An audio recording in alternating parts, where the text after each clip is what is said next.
Vamos lá. Vou falar hoje sobre o uso de aveia, azevém e cana na alimentação animal, né, que foi a proposta que me pediram, para dar uma pincelada no assunto, né, que é muito importante.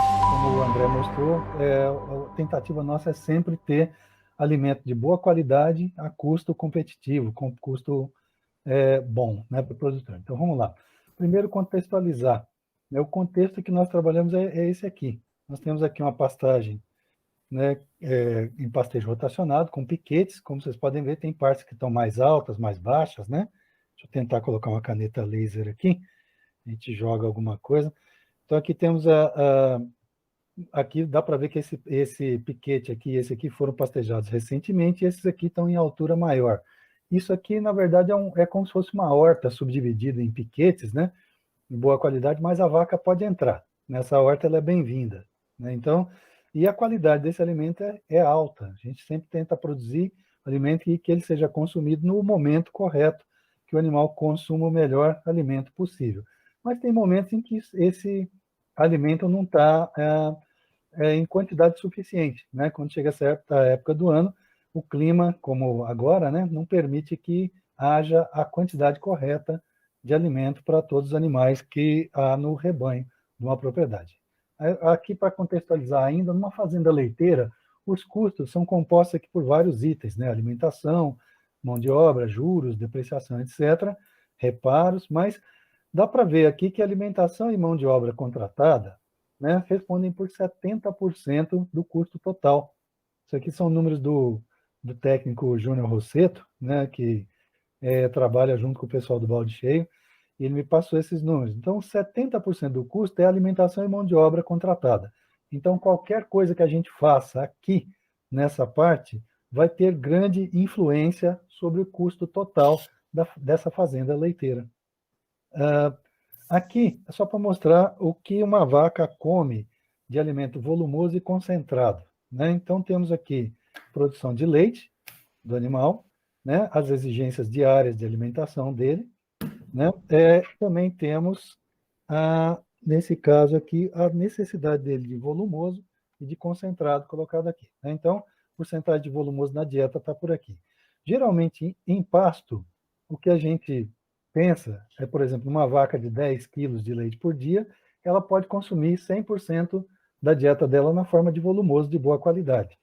Mas a pasto, geralmente, os animais estão aqui nessa faixa, de 10 a 25 litros de leite por dia, né? Consumindo aí até 62% da dieta como volumoso, né? E o concentrado dando a restante. E aí já vem o questionamento lá que o André colocou, né? Aqui a proporção que está dizendo de concentrado no leite é 3,7. A questão é, nem sempre, né? Nem sempre é essa a proporção. Mas, indo em frente, olhando aqui, leite é uma atividade essencialmente intensiva. Isso aqui é o Brasil, né? A porcentagem de área acumulada aqui, né, de propriedades, desde menos de 1 hectare até mais de 10 mil hectares, né? O que nós vemos é que em todas as regiões do Brasil, as propriedades leiteiras, a maioria delas, de 75% a 80% delas, têm até 100 hectares. Né? Na região norte, 3/4 das propriedades têm até 100 hectares. No restante, 3/4 das propriedades têm até 50 hectares. Né? Então, é uma diferença muito grande. E o Centro-Oeste, peculiarmente diferente ainda. Ó, de 5 a 10 hectares é 3/4 das propriedades. Né? Então, tem que ser intensivo nesse caso. E aí entra as forrageiras tropicais, com seu potencial de produção. Né? Aí tem um trabalho feito eu acho que é o Ricardo Pesopani, aí do Centro da Embrapa Pecuária Sudeste, né? Fez um trabalho com isso aqui, mostrando a produtividade potencial em diversas latitudes do Brasil, desde Belém, né, até Caxias do Sul, aqui embaixo. Então dá para ver que a produtividade potencial muda muito, né? Da faixa de 100 a 200, pode chegar até a faixa de 800 a 900 quilos de matéria seca por dia. Vamos separar isso aqui para a gente enxergar um pouco melhor. No sul e sudeste, né? Aqui é sul, nós temos aqui Caxias do Sul e até Tatuí, sul de São Paulo aqui, né? Temos produtividade menor. A produtividade potencial é mais baixa. Aí quando se pensa mais no norte de São Paulo, Mococa, né? E também Espinosa, em Minas Gerais, o potencial já bate lá 700, mas cai para 500 ou 300 na época de inverno. E aí, quando a gente percebe qual é a razão dessa baixa? Temperatura, aqui nesse caso, e aqui temperatura e falta de água, estresse por falta de água, né? Quando a gente vê centro-oeste, esse potencial já está na faixa de 400 a 700 quilos de matéria seca por dia, um potencial mais alto, né? Temos aqui Posse, Diamantina e Aragarças. E aí, aqui o estresse, né, da planta, a estacionalidade, ocorre por temperatura e água, falta de água também. Aqui, o Nordeste, a melhor região em termos de potencial de produção de forrageiras tropicais é o Nordeste. A faixa está entre 550 e 850 quilos de matéria seca por dia, né? Então, veja aqui no caso particular de Bom Jesus, no Piauí, como é invertida a curva, né, de produção. Cai a produção quando está chovendo, né? E aí a estacionalidade ocorre por falta de radiação solar. E aí no norte também faixa muito boa, né? De 500, 450, 500 quilos até 750. Ou seja, em termos de potencial de produção de forrageiras tropicais, norte e nordeste são as melhores, né? Depois centro-oeste e sul e sudeste mais abaixo. Bem, e aqui a estacionalidade ocorre por causa das chuvas, né? Tem pouca radiação solar entrando e as pastagens produzem menos por falta de luz, né? Falta de radiação, falta de calor também.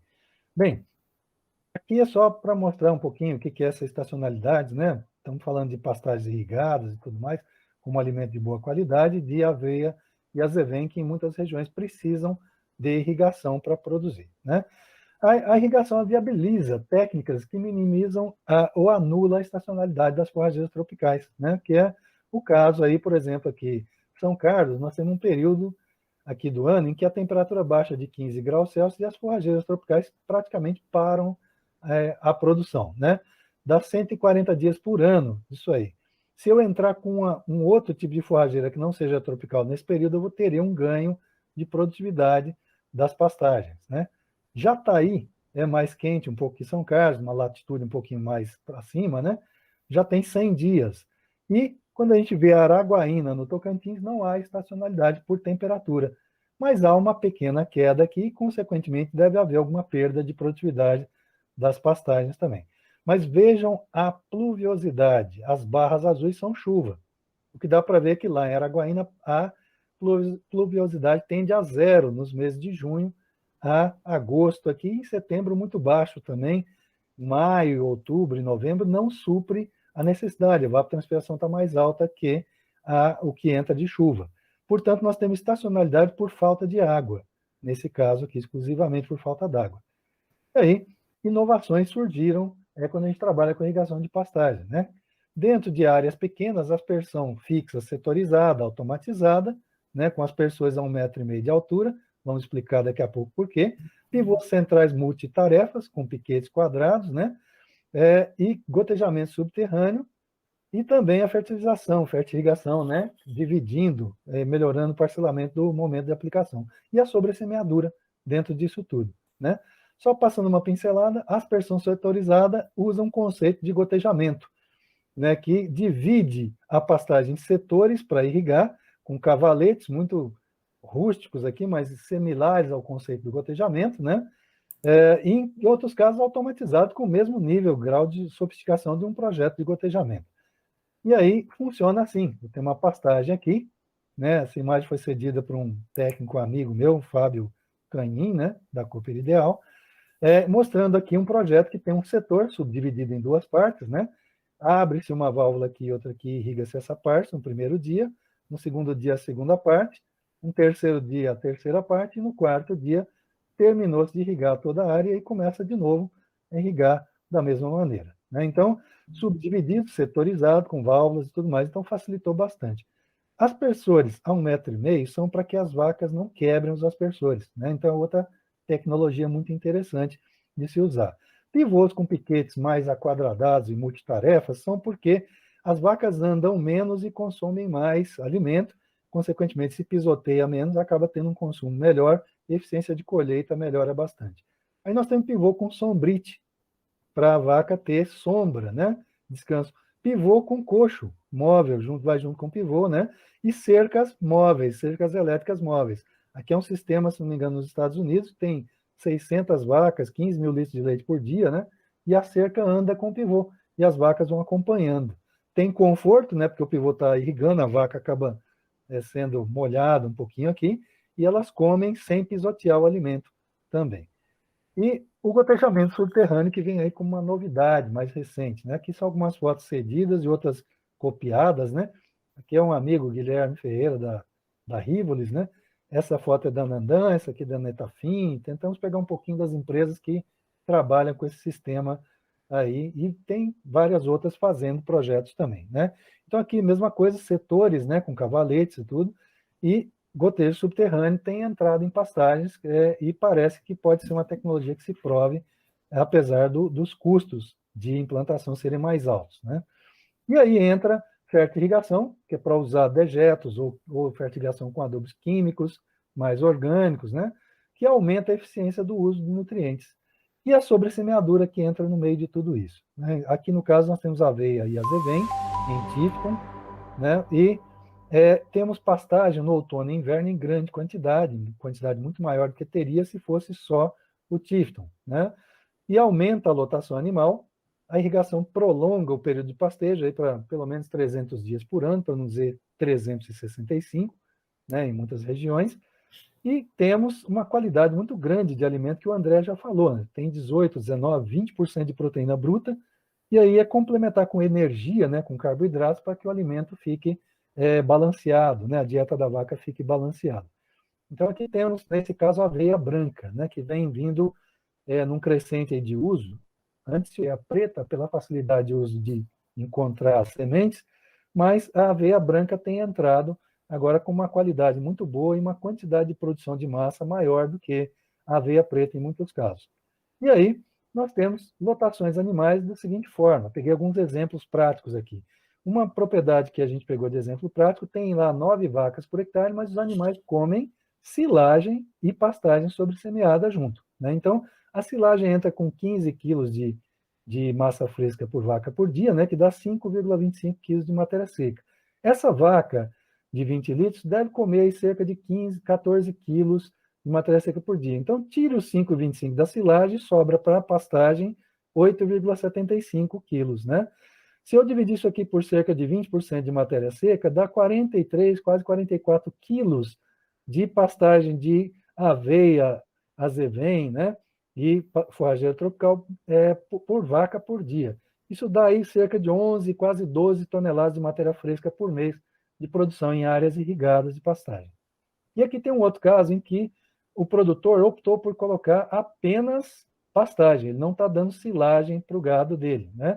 Então a lotação cai um pouco, cai para 5 vacas por hectare, né? Falando de animais de 550 quilos de peso vivo, e com uma produção lá na faixa de 15 litros por dia, um consumo de 12 quilos de matéria seca por dia, né? A pastagem está dando aí cerca de 9 toneladas de matéria fresca por mês, né, nesse caso. Então, vejam, oscila, hora é 11, 12, 9, depende do clima, da adubação, de como o produtor usa, né, faz o manejo, então varia um pouco. Mas é uma bela de uma produção, e são, no mínimo, 4 pastejos, né, de aveia com azevém, ou só aveia, né, em sobressemeadura.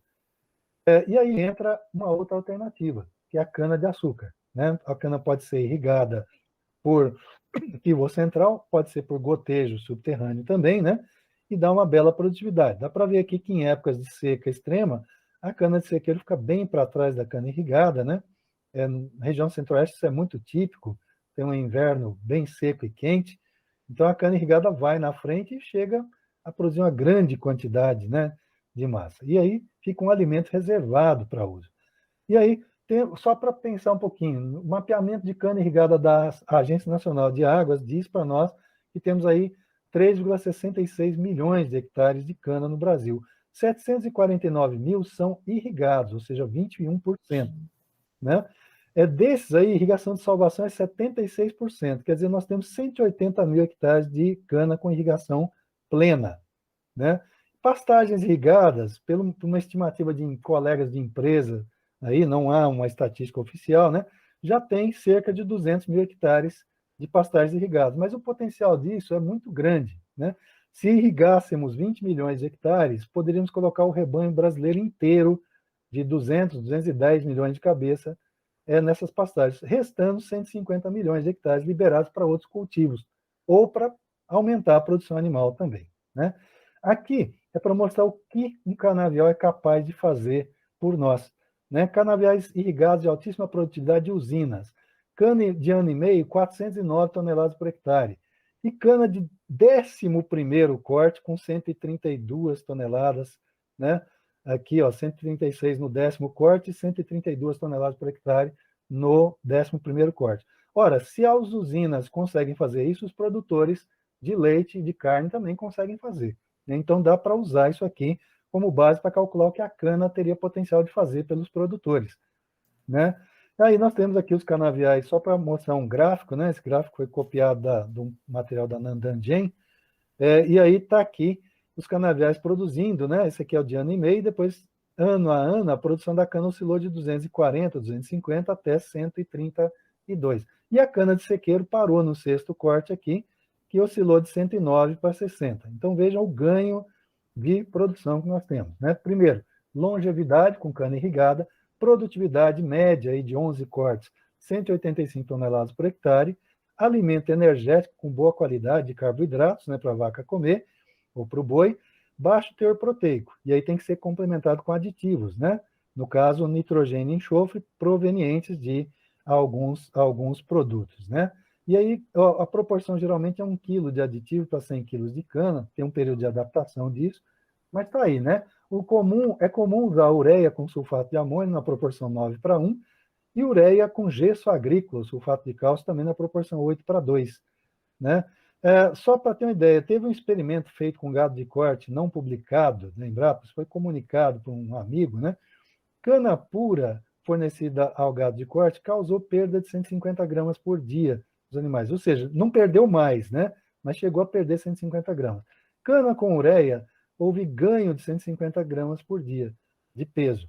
E cana com ureia mais enxofre, houve ganho de 700 gramas por dia, por animal por dia. Né? Então vejam que é muito importante usar o enxofre também, porque ele participa da síntese de proteínas.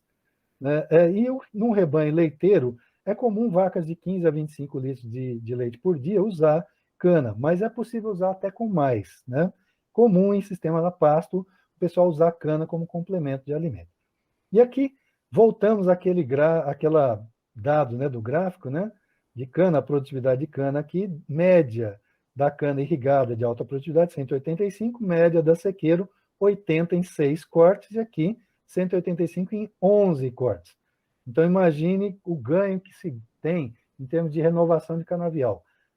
Renova-se uma vez a cada 2 do sequeiro. Né? Já, o ganho de produtividade é 130, o ganho em custos é muito mais que isso. E aí, a gente fez uma conta aqui, se eu tivesse uma vaca leiteira se alimentando com 35 quilos de cana por vaca por dia e por 150 dias por ano, quanto um hectare de cana sustentaria? Se fosse uma cana de ano e meio, 78 contra 21 do sequeiro. E na média dos 11 cortes, né, de cana de ano, 31 vacas contra 14, ou seja, 2 vacas aqui para cada uma daqui, e ainda tem uma gorjeta, né, um pouquinho mais aqui.